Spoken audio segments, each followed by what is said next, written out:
1-800-313-1212। जो लक्ष्य चुना था समझ आने लगा है। GLA यूनिवर्सिटी, उच्च लक्ष्य की निश्चित प्राप्ति। मेरी पसंद, मेरी पसंद, मेरी पसंद, मेरी पसंद, हमारी पसंद, हम सबकी पसंद। मजबूत देश का मजबूत सरिया हो गया स्टील। स्वागत है आपका ब्रेक के बाद और अब बात करेंगे गठबंधन की सियासत में अपना अपना एजेंडा। वोटर लिस्ट के मुद्दे पर टीएमसी के एजेंडे को लेकर प्रतिपक्ष के नेता राहुल गांधी लोकसभा में आक्रामक दिखे, लेकिन डीएमके की भाषा युद्ध के मामले में कांग्रेस पार्टी ने चुप्पी साधे रखना ही मुनासिब समझा। तो इस सियासत को भी समझिएगा। पश्चिम बंगाल की मुख्यमंत्री ममता बनर्जी ने इलेक्टोरल रोल का मुद्दा उठाकर बंगाल की सियासत में चुनाव आयोग को मोहरा बनाने की कोशिश की थी। कांग्रेस पार्टी ने ममता के सुर में सुर मिलाते हुए संसद में इस पर चर्चा की मांग कर डाली। लेकिन बड़ा सवाल यह है कि पश्चिम बंगाल में टीएमसी के खिलाफ सड़क पर उतरने को तैयार कांग्रेस पार्टी के लिए संसद में गठबंधन की एकता का मतलब आखिर क्या है।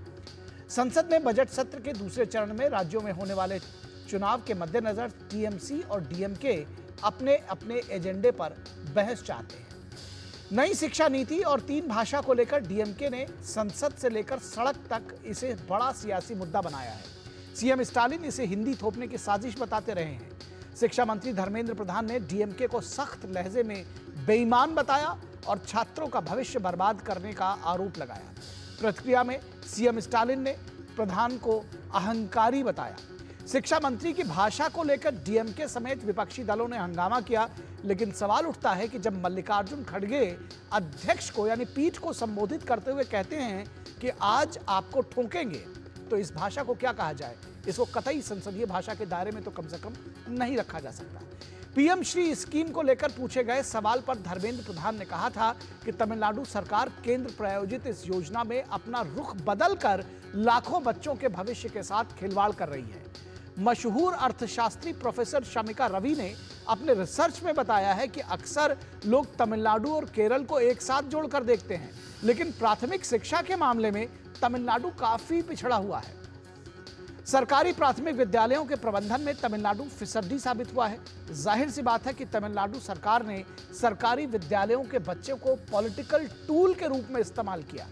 पूरे देश में पीएम श्री योजना लागू है, लेकिन तमिलनाडु सरकार इस पर अपनी सियासत कर रही है। तमिलनाडु में पीएम श्री स्कूलों में केवल तमिल भाषा ही शिक्षा का माध्यम होगी। इसमें डीएमके का विरोध आखिर क्या है और क्यों है, ये बात संसद के हंगामे में कहीं सुनाई नहीं पड़ी। पंजाब, कर्नाटक, महाराष्ट्र सभी पीएम श्री और नई शिक्षा नीति लागू कर रहे हैं। कोई किसी पर भाषा नहीं थोप रहा है, लेकिन स्टालिन इसे भाषा युद्ध बताकर इसमें चुनावी एजेंडा ढूंढ रहे हैं। सवाल इंडी गठबंधन के नेतृत्व को लेकर भी है। ममता बनर्जी ने राहुल गांधी के नेतृत्व पर सवाल उठाया तो संसद में गठबंधन ने इलेक्टोरल रोल को मुद्दा बनाया। लेकिन बंगाल में कानून व्यवस्था के गिरते हाल पर विरोध में उतरे स्थानीय कांग्रेस और लेफ्ट के नेताओं के पास फिर कौन से चुनावी मुद्दे होंगे, ये भी एक बड़ा सवाल है।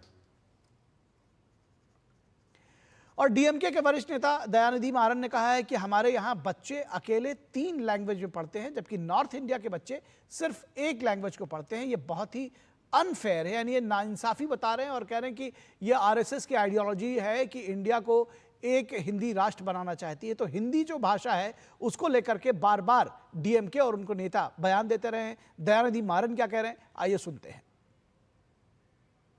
Our children alone should learn 3 languages, whereas children in northern India learn only 1 language. Is it a fair? See, if our children want to learn Hindi, they are free to learn Hindi. They want to learn, see, they want to learn Malayalam, they are free to learn Malayalam. They are free to learn any language.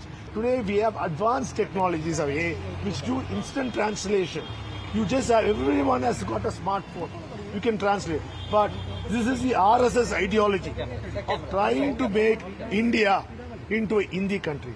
It's not fair. तो इसको भी समझने की ज़रूरत है। फिलहाल इस पर चर्चा को जब आगे बढ़ाएंगे तो ये समझेंगे कि आखिर किस तरह से 3 भाषा को सिर्फ तमिलनाडु में थोपा जा रहा है, जब NEP यानी जो राष्ट्रीय नई शिक्षा नीति है उसके तहत ये पूरे देश में लागू होती है, तो कैसे नॉर्थ और साउथ का डिवाइड हो सकता है। बहरहाल TMC नेता का कहना है कि ये कैसे हो सकता है कि हरियाणा, गुजरात और महाराष्ट्र के वोटर का एपिक नंबर बंगाल के वोटर से भी मैच करता है। क्या कहा, आइए सुनते हैं। Epic cards which have been shown is a voter of a particular area of Bengal, his name, there is same epic card of another voter in another state like Gujarat, like Haryana, like Maharashtra. How come that a voter of Haryana, Maharashtra or Gujarat or any other part of the country, he is also included in the voter list of West Bengal? This was first raised by our leader, and thereafter it has been a national issue, and it is found that in every state it is going on, particularly in the opposition ruled states. Therefore, after consistent demands from our party, the Election Commission had to admit, yes, they found certain discrepancies, which they will rectify within 3 months. और भाजपा नेता तरुण चुग ने TMC पर अवसरवादी राजनीति करने का आरोप लगाया। जब ये वोटर लिस्ट और यही चुनाव योग आपको सत्ता में पहुंचाए, कर्नाटका में सरकार बनाए, तेलंगाना में सरकार बनाए, बिहार में आपको सरकार बनाए, तमिलनाडु में सरकार बनाए, तो ये चुनाव योग ठीक है। अब जनता आपको, आपकी नीतियों को, आपके सहयोगियों को हराता है, आपके पापों, राष्ट्रविरोधी बयानों, भ्रष्टाचार और परिवारवाद पर सजा देता है, तो अब हार का ठीकरा चुनाव योग पर फोड़ते हो। जनता द्वारा दी गई सजा का ठीकरा वोटर लिस्ट पर ठोकते हो। ये इंडी गठबंधन का पुराना फैशन है, जनता इसे समझ चुकी है। जनता आपको आपके पापों पर सजा दे रही है और कांग्रेस और इंडी गठबंधन सुधरने की बजाय चुनाव योग पर ठीकरा फेंक रहे हैं। मर्ज का इलाज करिए। कहा कि मर्ज का इलाज करिए, ठीकरा मत फोड़िए। फिलहाल केंद्रीय मंत्री और भाजपा अध्यक्ष JP नड्डा का कहना है कि जो शब्द और भाषा चेयर के खिलाफ है वो माफी योग्य नहीं है और फिर लीडर ऑफ ऑपोजिशन को माफी मांगनी चाहिए। दरअसल जो बात अभी बताई गई कि मल्लिकार्जुन खड़गे ने किस तरह से चेयर को संबोधित किया, इसकी बात उन्होंने कही। The word and the language used against the chair, it is unpardonable. वो अस्वीकार्य है और वो माफी योग्य नहीं है। फिर भी LOP को माफी मांगनी चाहिए और बताना चाहिए, अपने शब्दों को वापस लेना चाहिए, नहीं तो उसको एक्सपंज करना चाहिए। तो किन शब्दों को वापस लेने की मांग कर रहे हैं JP नड्डा, आइए आपको बताते हैं, सुनाते हैं, दिखाते हैं दरअसल कि कांग्रेस अध्यक्ष मल्लिकार्जुन खड़गे ने दरअसल कहा क्या था। हम बोलने के लिए तैयार भी किए हैं और आपको क्या क्या ठोकना है ठीक से ठोकेंगे। तो ये शब्द संसदीय कैसे हो सकता है? अगर इसके लिए बहरहाल हमारे साथ इस पूरी चर्चा पर में भाग लेने के लिए खास मेहमान जुड़े हुए हैं, उनसे आपका परिचय करा दें। हमारे साथ SN सिंह जो कि BJP के प्रवक्ता हैं जुड़े हुए हैं, स्वागत है SN सिंह जी। राहुल लाल जो कि पॉलिटिकल एनालिस्ट हैं और कांग्रेस के समर्थक माने जाते हैं, वो भी हमारे साथ जुड़े हुए हैं। राहुल लाल जी बहुत स्वागत है। हमारे साथ विनोद मिश्रा हमारे कंसल्टिंग एडिटर वो भी जुड़े हुए हैं और प्रसेनजीत बख्शी हमारे साथ हमारे संवाददाता कोलकाता से जुड़े हुए हैं। प्रसेनजीत बख्शी आपका भी स्वागत है। विनोद जी आपका भी स्वागत है। और प्रसेनजीत बख्शी के साथ अगर हम शुरुआत करें और इस पूरी सियासत को जानने समझने की कोशिश करें, क्योंकि आज का जो दिन रहा वो भी पश्चिम बंगाल में घटनाओं से भरा रहा, जिस तरह से विरोध प्रदर्शन और विधानसभा में हंगामा, क्या कुछ जानकारी देंगे प्रसेनजीत? हाँ देखिए, यहाँ पे पिछले निखिल कुछ दिनों से जिस तरह से ये सीधी तरह से मैं कहना चाहूंगा कि हिंदुओं के ऊपर और मंदिरों के ऊपर पता नहीं किस तरह से लोग आक्रमण कर रहे हैं और सुबह उठ के लोगों को पता चल रहा है कि मंदिर के ऊपर आक्रमण किया गया है। ये सिलसिला पिछले 1-1.5 महीनों से लगातार जारी है जगह जगह पर, चाहे वो साउथ 24 परगना हो, मुर्शिदाबाद हो, उत्तर 24 परगना हो या नॉर्थ बंगाल की कोई भी डिस्ट्रिक्ट हो। तो आज विधानसभा में ये जो बीजेपी विधायक है, इन लोगों ने इस तरह की जो हिंदुओं के ऊपर और मंदिरों के ऊपर इस तरह की जो अटैक जिसको कहते हैं, इसके कारण इसके खिलाफ प्रदर्शन करते हुए वॉकआउट किया और अपना बातें रखे। पहली बात तो ये जी। दूसरी बात, आप जो कह रहे हैं कि आज ये जो एपिक कार्ड और वोटर लिस्ट को लेके जो 27 फरवरी को ममता बनर्जी अपने पार्टी की एक मीटिंग में सवाल उठाई थी कि एक ही एपिक नंबर पर अलग अलग लोगों की नाम है, और चाहे वो हरियाणा की हो, महाराष्ट्र की हो, गुजरात की हो, उनका नाम बंगाल में है किसी किसी जगह पर। तो इस बात को लेकर आज 5:30 बजे तृणमूल की जो एक संसदीय दल है वो दिल्ली में चीफ इलेक्शन कमीशन से मिलने जा रहा है, और 4 बजे उसके पहले बीजेपी की तरफ से, बीजेपी के आरोप है कि तृणमूल कांग्रेस की तरफ से करीब 17.5 लाख फर्जी वोटर इस वोटर लिस्ट में लगाया गया है। इसमें निखिल, अगर आप मौका दे तो मैं और एक बात बता दूं कि ये पूरा राजनीति अभी कांग्रेस की खेमे में चला गया। Leader of opposition Rahul Gandhi ने जिस तरह से इसके ऊपर चर्चा की, मांग की, उसके बाद तृणमूल कांग्रेस थोड़ा सा बौखला गए हैं, क्योंकि उनको समझ में नहीं आ रहा है जो हमारा इशू वो कैसे इस तरह से हाईजैक हो सकता है। एक्चुअली कहानी यह है कि राहुल गांधी का उद्देश्य कुछ अलग है और ममता बनर्जी का उद्देश्य कुछ अलग है। राहुल गांधी अपने हरियाणा और महाराष्ट्र में हार का कोई जवाबदेही कर नहीं पा रहा है, इसीलिए वो किसी न किसी तरह से बचने की उम्मीद से कुछ न कुछ ढूंढ रहे थे, और उनको मिल गया ममता बनर्जी की इस सो कॉल्ड इशू को, और वो अपने तरफ से उठा दिए हैं। और दूसरी तरफ ममता बनर्जी का इशू यह है कि उनको पता है कि वो कितने फर्जी वोटर यहाँ की लिस्ट में डाले हैं, और आगे जाकर स्क्रूटिनी में वो पता ना चले, इसीलिए वो पहले से ही चिल्लाना शुरू कर दिया कि बीजेपी की तरफ से ये एपिक कार्ड, क्योंकि ये एपिक कार्ड की जो भी क्लैरिफिकेशन है वो इलेक्शन कमीशन की तरफ से दिया गया है। निखिल जी जी जी जी जी, तो आपने महत्वपूर्ण बातें बताई है। निश्चित तौर पर इस पे किस तरह की सियासत है, ये भी इस पर भी बात करेंगे। विनोद मिश्रा जी, अपने अपने मुद्दे, अपने अपने राग अगर कहा जाए, और अपनी अपनी सियासत, और सबसे खास बात है जिस तरह से अभी प्रसेनजीत ने बताया कि राहुल गांधी और ममता बनर्जी ये कभी लगता है कि एक साथ चल रहे हैं, और कभी लगता है कि नहीं, एक साथ तो दरअसल नहीं है, दरअसल एक दूसरे के मुद्दे छीनने की भी कोशिश में है। तो क्या ये अदावत है या मोहब्बत है, कैसे इसको समझा जाए? निखिल, मैं दादा की ही बात को थोड़ा सा आगे बढ़ा देता हूं कि दादा जो कह रहे थे उसमें एक पेज तो ये भी है कि ठीक संसद की इस दूसरे जो सत्र का शुरुआत होने से पहले ममता बनर्जी की पार्टी ने ही मांग की थी कि हमको एलओपी का, इंडिया गठबंधन का एक दूसरा नेता चाहिए, एक मजबूत नेतृत्व चाहिए। उसमें ममता बनर्जी का नाम खुद आ गया था सामने में। तो अब सवाल ये है कि जब इंडिया गठबंधन के नेतृत्व को लेके वो राहुल गांधी को नेता मानते ही नहीं थे, तो अचानक राहुल गांधी इलेक्टोरल रोल लेके के इशू को लेके कैसे लोकसभा में और मल्लिकार्जुन खड़गे राज्यसभा में इस मुद्दे को लेके आए। ये कांग्रेस और इनके बीच में, टीएमसी के बीच में ये नूरा कुश्ती की तो अपनी अलग कहानी है। इंपॉर्टेंट चीज जो ये है कि आप अपनी रिपोर्ट में जो बता रहे थे कि आप ये देखिए कि आज जिस तरह से विरोध का जो तमिलनाडु में विरोध हो या बाकी टीएमसी के अपने एजेंडे हैं उसको लेके जो संसद में जिस बात की चर्चा है, और मल्लिकार्जुन खड़गे जिस भाषा को लेके, धर्मेंद्र प्रधान की भाषा को लेके वो आपत्ति दर्ज कर रहे थे राज्यसभा में, क्या ये ठोकना भी एक संसदीय भाषा, मर्यादा की भाषा हो सकती है क्या?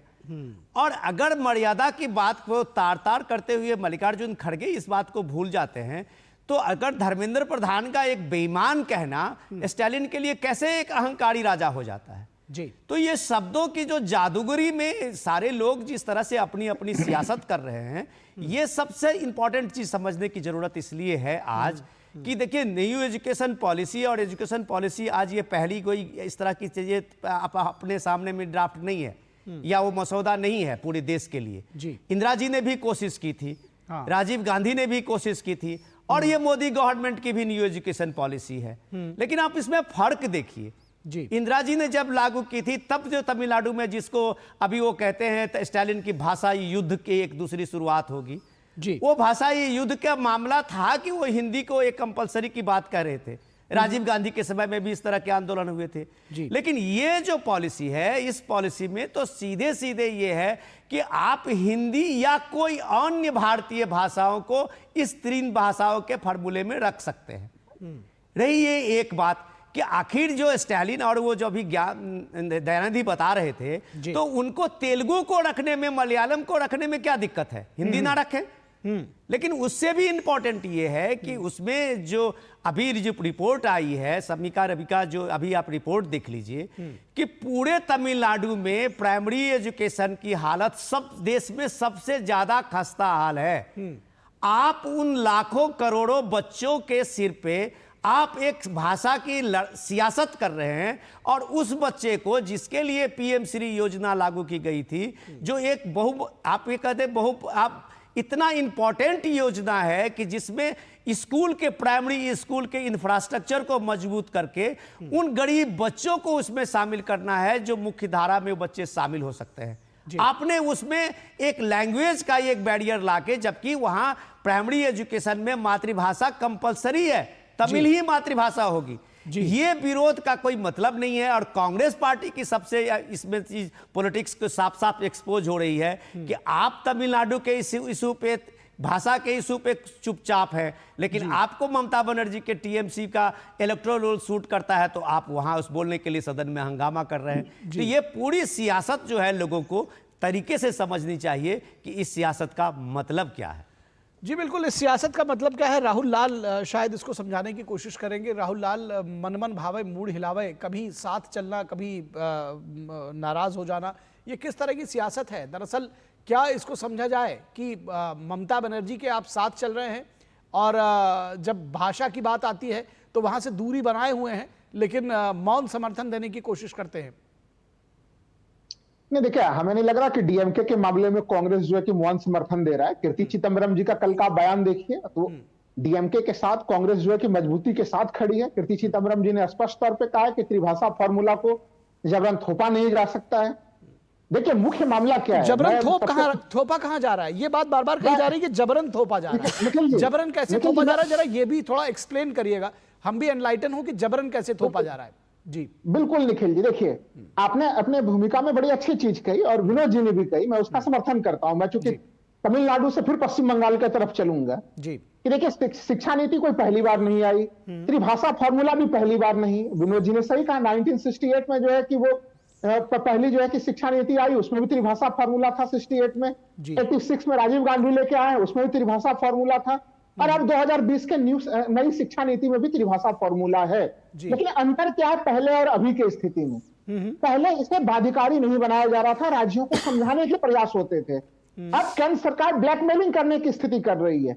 समग्र शिक्षा अभियान के 2152 करोड़ रुपया केंद्र सरकार रिलीज करने से मना कर रही है कि नहीं, आप अगर हमारी नई शिक्षा नीति 2020 को स्वीकार नहीं करते हैं तो हम उससे नहीं देंगे। देखिए, कांग्रेस को अगर आप मैं बता दूं, कांग्रेस त्रिभाषा फॉर्मूला का विरोध नहीं करती। कांग्रेस ने तो उसको कर्नाटक में लागू भी किया, हिमाचल प्रदेश में भी कांग्रेस ने इसे लागू किया है।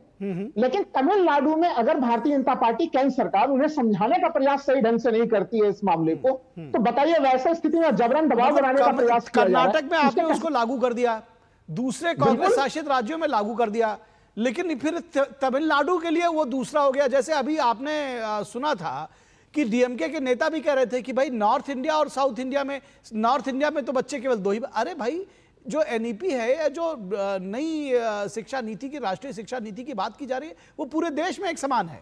ऐसा नहीं है कि तमिलनाडु में कोई और है और उत्तर प्रदेश में कोई दूसरी नीति अपनाई जा रही है। तो फिर ये कहना, और आप खुद कह रहे हैं कि कर्नाटक में और दूसरे राज्य में हमने लागू किया है, फिर तमिलनाडु में आप विरोध भी कर रहे हैं। नहीं, इसलिए कि केंद्र सरकार वहां पे दबाव बना रही है। देखिए, आपको अगर कोई राज्य असहमति बता रही है, लेकिन जी देखिए, वहां पे केवल डीएमके विरोध नहीं कर रही है, वहां की जो विपक्षी पार्टी है एआईडीएमके, वो भी विरोध कर रही है। मैं इसमें बीच में जवाब एसएन सिंह से लूंगा, लेकिन दरअसल सच्चाई यह है कि दोनों ने ही भाषा की पॉलिटिक्स की है, इसलिए विरोध कर रहे हैं राहुल जी। निखिल जी, खाली एक पंक्ति में मैं कहूंगा, माननीय प्रधानमंत्री जी ने पहले भी कहा था कि 3 कृषि कानूनों को वो किसानों को समझाने में विफल रहे थे, माफी भी मांगी थी। हमें लग रहा है कि केंद्र से वही गड़बड़ी यहाँ पे हो रही है। राज्य को अगर समझाने का प्रयास होगा तो राज्य सरकार समझेगी, लेकिन फंड रोक के दबाव बनाना केंद्र सरकार के द्वारा, इसका कहीं से भी मैं जब हिंदी को थोपा ही नहीं जा रहा है, हमको ये बताया नहीं भी अभी तक आपने कि किस तरह से थोपा जा रहा है। जब हिंदी को थोपा ही नहीं जा रहा, आपके बस में है 3 भाषा, आप कोई भी ले लें, हिंदी इज नॉट एसेंशियल, तो फिर कैसे थोपा जा रहा है? आप हमको ये समझा दीजिए। मैं एक पंक्ति में यही चीज आप कह जो रहा हूं बगल कि के राज्य हैं, आप चाहे वो केरला की भाषा हो जाए, चाहे आप साउथ इंडिया के दूसरे राज्यों की भाषा है, वो आप क्यों नहीं सिखाने की बात करते हैं? तमिलनाडु में, और आपको बता दूं, तमिलनाडु की जो सियासत है, ये आप बेहतर जानते होंगे कि वो कह रहे हैं कि हम उर्दू को अपनाएंगे, हिंदी को नहीं अपनाएंगे। तो ये जो फेर है, ये जो सियासत है, इसको बहुत भली भांति समझा जा सकता है। एसएन सिंह जी, निखिल जी इसको बड़े आसानी शब्दों में आप समझ सकते हैं। निखिल जी, अगर हम समझना चाहें तो आप समझा देंगे, अगर हम नहीं समझना चाहें तो आप कहते रहे, हम गोल गोल कहते रहे। आदरणीय राहुल लाल जी ने बड़ी अच्छी अभी यहीं पे कहा, उन्होंने कहा कि नहीं बिल्कुल समर्थन है, कांग्रेस पार्टी पी चिदम्बरम जी तो समर्थन कर रहे हैं, जो त्रिभाषी चीजें हैं उसका विरोध कर रहे हैं। फिर उन्होंने कहा कि कांग्रेस विरोध कहा कर रही है, कांग्रेस अगर विरोध करती तो इतनी अच्छी नीति वो कर्नाटक में लागू कर ली और वो हिमाचल में लागू कर ली, इसमें तो कोई विरोधी नहीं है। लेकिन ये समझा पाने में असमर्थ है। मैं इसीलिए राहुल जी कह रहा हूं कि अगर आप समझना नहीं चाहेंगे तो हम नहीं समझा पाएंगे। वही नीति अगर कर्नाटक में अच्छी है, वही नीति हिमाचल में अच्छी है, संपूर्ण भारत में अच्छी है, तो तमिलनाडु में क्यों अच्छी नहीं? क्योंकि वहां की जो जमीन है उस परिप्रेक्ष्य में आप समझिए, कुछ लोगों को बंटवारे की राजनीति करनी है, उत्तर दक्षिण में बांट दीजिए, पूरा पश्चिम में बांट दीजिए। नहीं तो भारत की जब शिक्षा नीति बन रही थी पहले भी, तो उस समय हुआ कि हिंदी को प्राथमिकता देते हुए किया जाए, तो उस समय के तत्कालीन शिक्षा मंत्री और देश के जितने शिक्षाविद थे उन्होंने कहा कि नहीं, भाषाई आधार पे इंग्लिश को भी ले आया जाए, चूंकि अंग्रेजी जो है वो हमको दुनिया से जोड़ती है। मुझे लगता है अगर अंग्रेजी दुनिया से जोड़ देती है, हम जर्मन की भाषा पढ़ाते हैं तो कांग्रेस कहती है नहीं नो, इसलिए कि हम ग्लोबली एक दूसरे से कनेक्ट हो जाते हैं, व्यापारी भी पढ़ के एक दूसरे को जान जाते हैं, बहुत सारी चीज सहजता हो जाती है। अगर हम कोई ऐसी चीज हो जो दूसरे प्रदेश की भाषा को जाने, और ये जो समानता अगर आ जाती है दो चार प्रदेश से तरह से, चूंकि बहुत सारे ऐसे प्रदेश हैं, आप महाराष्ट्र से लेकर और यहाँ तक उत्तराखंड तक आ जाएंगे, वो सभी हिंदी बोलते हैं। उसमें तकलीफ क्या है? तकलीफ जानते हैं क्या है? राजनीति। कांग्रेस की वो बंटवारे की राजनीति, तमिलनाडु में भी वो बंटवारे की राजनीति कांग्रेस ने शुरू किया था। उस समय भी उन्होंने कहा भाषा के आधार पे, धर्म के आधार पे, क्षेत्र के आधार पे और कलर के आधार पे बांट के अपनी राजनीति चमकाना है। तो आप बताइए निखिल जी, अगर आप समझना नहीं चाहते तो कैसे समझाएगा?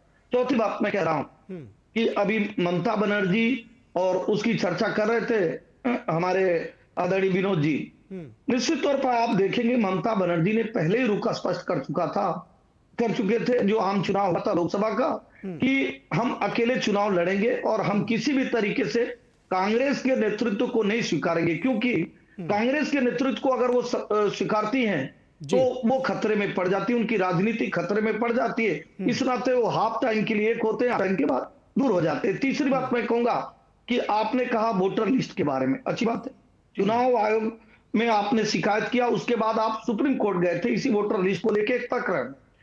सुप्रीम कोर्ट ने कहा जितनी पार्टियां थी, लगभग 24 पार्टियां गई थी, अगर आपके पास कोई साक्ष्य कोई सबूत हो तो आप उसको दीजिए। राहुल गांधी जी के एक चीज का मैं कोट करना चाहूंगा, हिमाचल के चुनाव के बाद राहुल गांधी जी के 3 बयान आते, उन्होंने कहा कि विधानसभा और लोकसभा के चुनाव में 1 करोड़ मतदाताओं में अंतर पाया गया। फिर उन्होंने कहा नहीं 80 लाख अंतर पाया गया। फिर उन्होंने कहा 38 लाख अंतर पाया गया। आप किसी चीज पे तो ठहरिए निखिल जी, जब ये कहा जाता है कि संपूर्ण भारत के लोगों का जो वोटर लिस्ट है, वोटर कार्ड है, वो आधार से जोड़ दिया जाए, तो आदरणीय राहुल गांधी जी और राहुल लाल जी की पार्टी कहती है कि नहीं, ये आप क्या चाहते हैं, लोकतंत्र को खतरे में डालना चाहते हैं। बहुत सारे लोगों के पास अभी आधार कार्ड बन ही नहीं पाया है, और चूंकि वहां बांग्लादेशी और रोहिंग्या को बचाना होता है। अब मैं इस परिप्रेक्ष्य में आता हूं, ये सारी चर्चा इस बात को लेके हो रही है कि जितनी विपक्षी पार्टियां हैं निखिल जी, उनको किसी बात की चर्चा नहीं करनी है, उनको सिर्फ भारत के संसदीय मर्यादा को, भारत के लोकतंत्र को, भारत की संवैधानिक संस्थाओं को बदनाम करना है।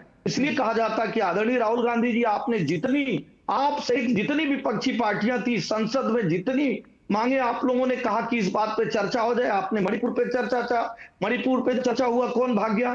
आपने जब उपराष्ट्रपति के खिलाफ जो है अविश्वास प्रस्ताव लाया, उस पर चर्चा जब शुरू हुई, आप भागे।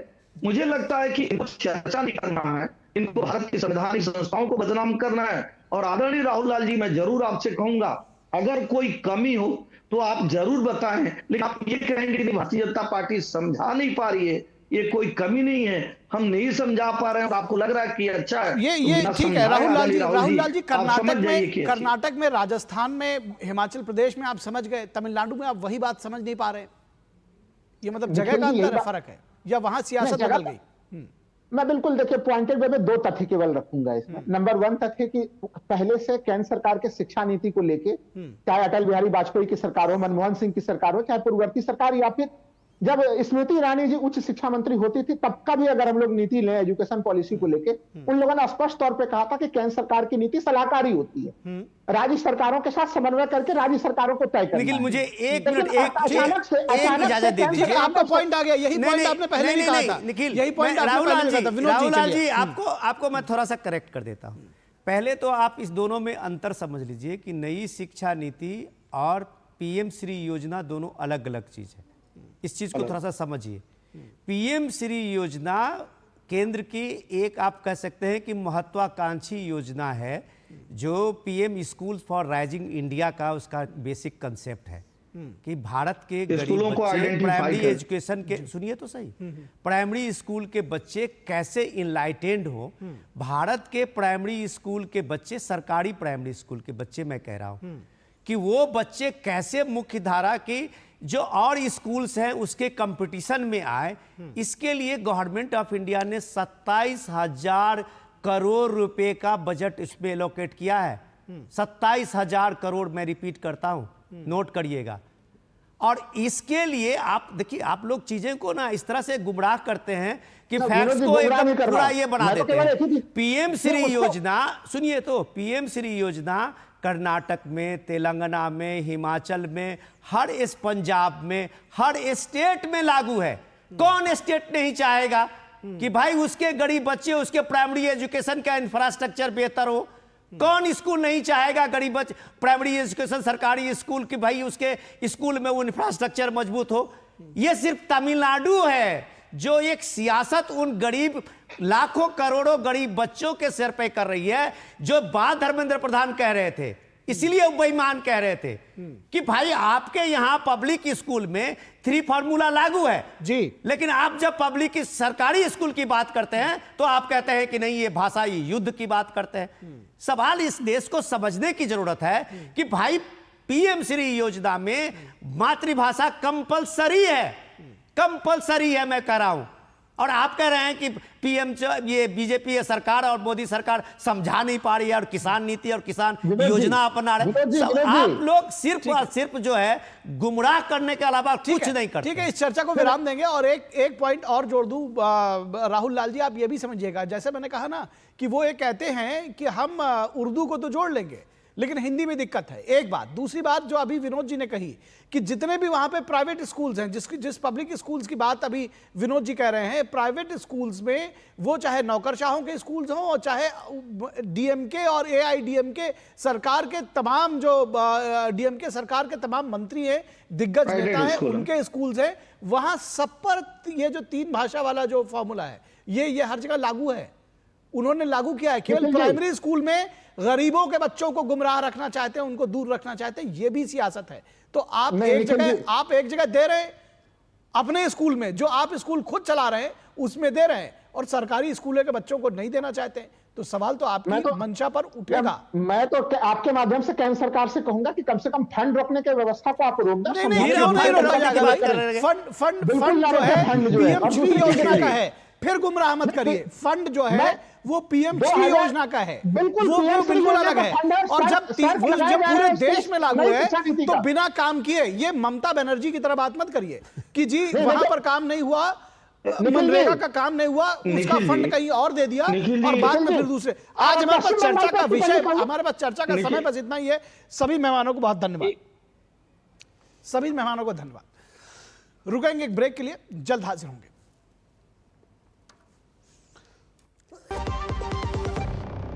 जब धरती चीर कर निकलता है लोहे का पत्थर और मिलता है मोंगिया के जोश से, फिर तपता है, पिघलता है और बनता है फौलाद।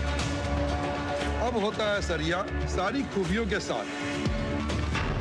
मोंगिया स्टील, मजबूत देश का